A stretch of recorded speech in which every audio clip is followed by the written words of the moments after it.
Hey guys, today I'm going to take you somewhere unexpected. Picture this, midnight air curling through the ruins of Athens, the Parthenon glowing like a fossilized crown beneath the stars. You're alone on the north slope of the Acropolis, no tourists, no flashlights, just the whisper of old wind brushing over stone. A cat watches you like it knows something. Above you, constellations shift ever so slightly, as if rearranging themselves. That's where it begins. Not in a museum, not in a textbook, right here, with a fingertip tracing a seam in the rock. Careful, thaw be the end. You might never see history the same way again. So, before we descend into this strange story, take a moment to like the video and subscribe a bit. Only if ancient secrets and cosmic questions are your thing. Drop your current location and time in the comments. You want to know where on Earth or beyond you're watching from. Now, take a breath, clear your mind, and let's unlock the myths that may never have been myths at all. You pry the root aside and see an oddly straight groove in the stone. Not natural, something deliberate. You follow it to a patch of earth where the ground gives under your palm. Digging carefully, stone by stone, you uncover a sealed cache. Inside, a scroll, wrapped in bronze mesh and sealed with a symbol you've seen only once engraved faintly. Beneath a broken column last night, a circle of spokes inside an arch, a wheel inside a doorway. The parchment isn't fragile, it's warm. You unroll it under moonlight and immediately freeze.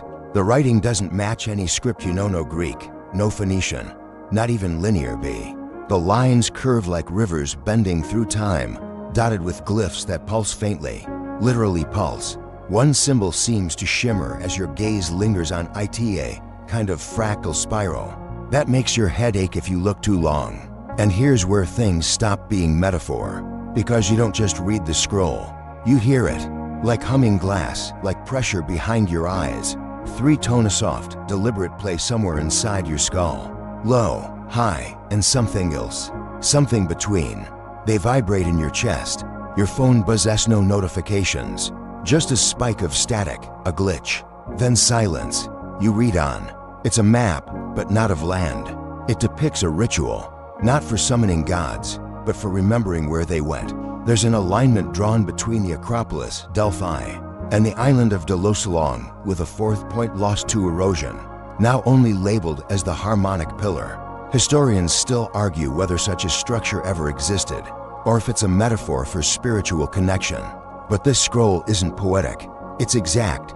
The scroll describes early humans being tuned to frequency Ezran keys that allowed them to perceive and receive information not from dreams or gods, but from the sky. The word used isn't heaven, it's the veil. And here's where it gets stranger. According to the scroll, these resonances were taught, not discovered. Taught by tall beings whose faces could not be remembered, and who never walk had they floated. Remember that shimmering glyph? It appears again and again near the names of places, almost like a maker's mark, a cosmic copyright. You step back from the scroll, feeling an odd pressure building in your ears, like altitude sickness in reverse. You're not ascending, but something inside you is. You glance up at the stars.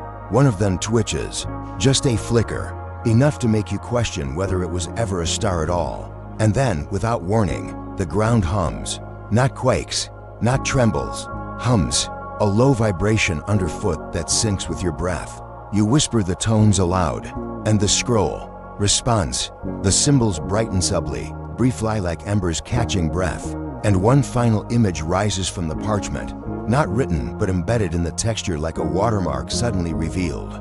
It's the wheel again, now surrounded by 6 smaller glyphs. One of them, if you squint, looks suspiciously like a stylized spacecraft. Or maybe that's just your brain making shapes. It wouldn't be the first time humanity mistook alien memory for myth. As dawn approaches, the scroll dims. Whatever light was in it fades, as though it too obeys the cycle of day and dark. You roll it up and slide it into your pack, heart racing. Because here's the thing, we've always known the myths of Prometheus bringing fire, or Athena birthing ideas from a god's skull. But what if those were not myths at all? What if they were memories, passed down imperfectly, warped by time, but always humming beneath the surface of ritual and stone? What if the scroll you're holding isn't just a relic? What if it's an invitation? And what if someone or something is waiting for you to reply? You leave the slope with dirt under your nails and stars behind your eyes. Somewhere beneath the city, ancient tunnels murmur. Somewhere deep in the sky, something stirs. You're not just a visitor anymore. You're a witness.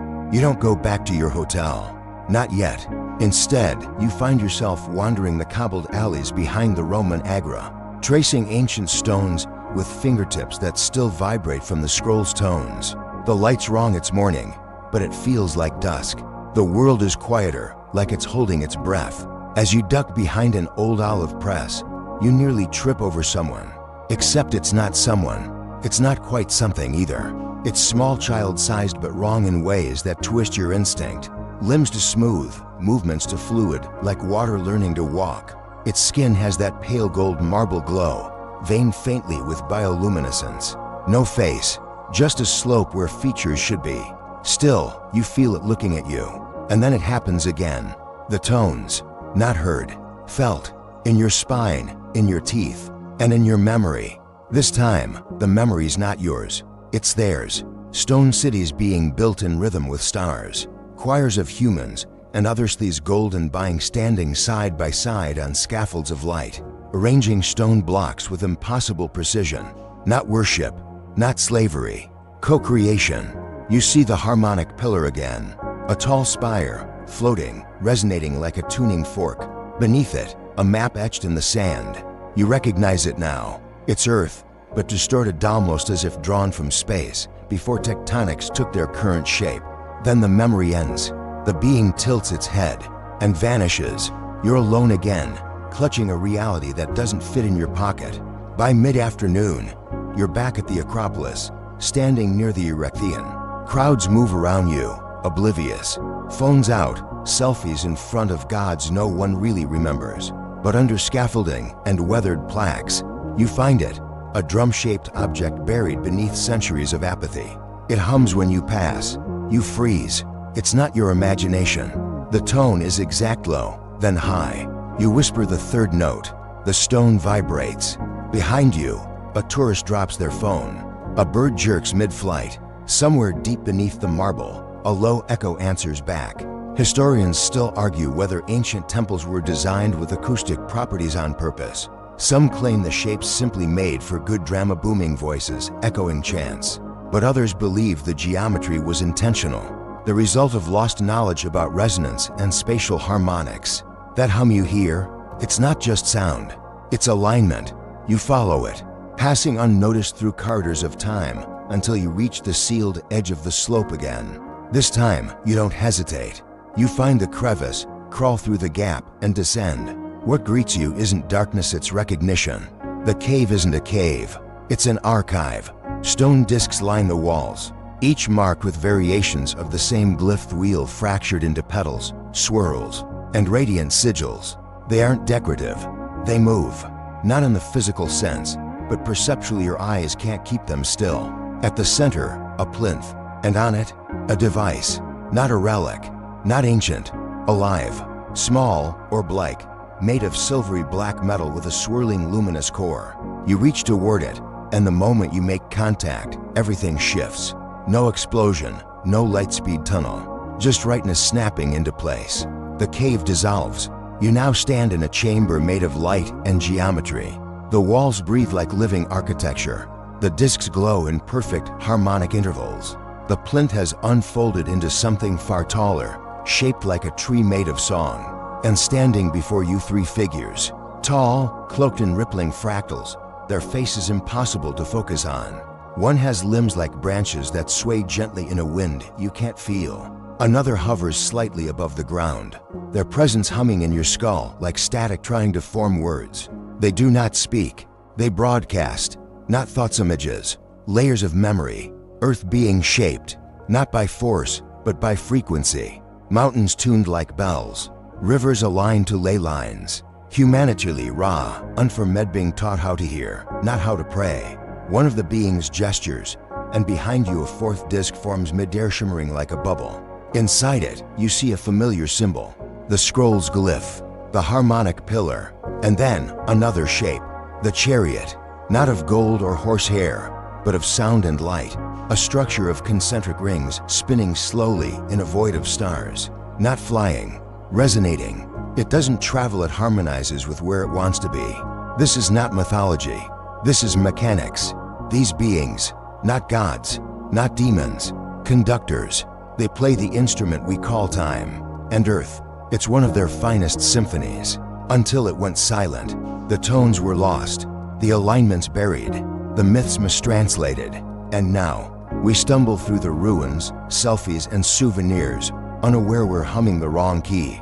But something's changing. The glyphs return, the tones wake, and the veil, it's thinning. The beings don't ask you to understand, only to remember. And then, like breath, everything fades. You're back in the cave, the orb is gone, but the hum remains. And deep in your chest, a fourth note stirs, unspoken, unplayed, but waiting. You scramble out into daylight. The sky seems brighter, or closer, maybe both. You walk the streets of Athens with dust in your hair and music in your bones. No one notices, but something does.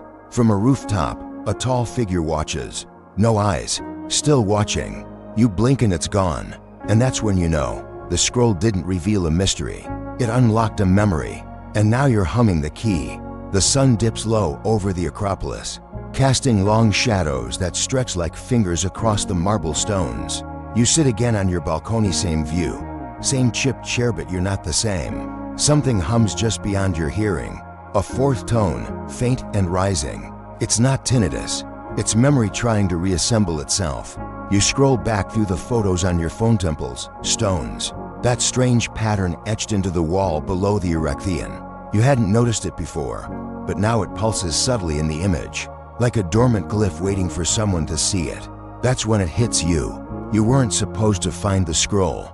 You were supposed to resonate with it. And apparently, you did. Because now, strange things ripple across your perception like wrinkles in a fabric just beginning to lift. Streetlights flicker in sync with the tones you whistle under your breath. Pigeons scatter as if reacting to invisible ripples. And every once in a while, you catch a figure in the crowd who isn't quite anchored. Long limbs to smooth, eyes to still. Expressions that read more like responses than emotions. You're starting to suspect you're not alone in this city anymore. Here's the part the museums don't mention. There's a cave beneath the Acropolis that predates any known cult, any myth of Athena, any recordable human settlement. It's mentioned in whispers in Plato's less famous dialogues, in pre-Hellenic oral histories, in the cracked corner of an undeciphered Linear B tablet. Some say it was a place of judgment. Others say it was a listening chamber, a resonant gateway, a gate that only opens with sound. It was never about the gods. The gods were interpretations, layers of metaphor built over memories we didn't know how to hold. Because no one tells you this at the Parthenon's gift shop, Earth isn't the cradle of humanity. It's the instrument, and long before we thought to build temples, others came to teach us how to play it. The scroll, one you found by chance, remember, wasn't a message to be read. It was a trigger, a tuning fork wrapped in story. And it's still working, even now. You hum the tones without meaning to. You align with frequencies that shift the world around you. And the world responds. You return to the cave one last time. Not crawling this time. Walking. Confident. As if the rock remembers your gait. Inside, the glyphs glow softly. The plinth remains. But the orb's original catalyst is still gone. In its place, a circle of discs, now fully active. They float above the stone, rotating slowly, each pulsing with one of the tones. You place your hand on the air between them. It sings. No, not a song. A question. And you answer.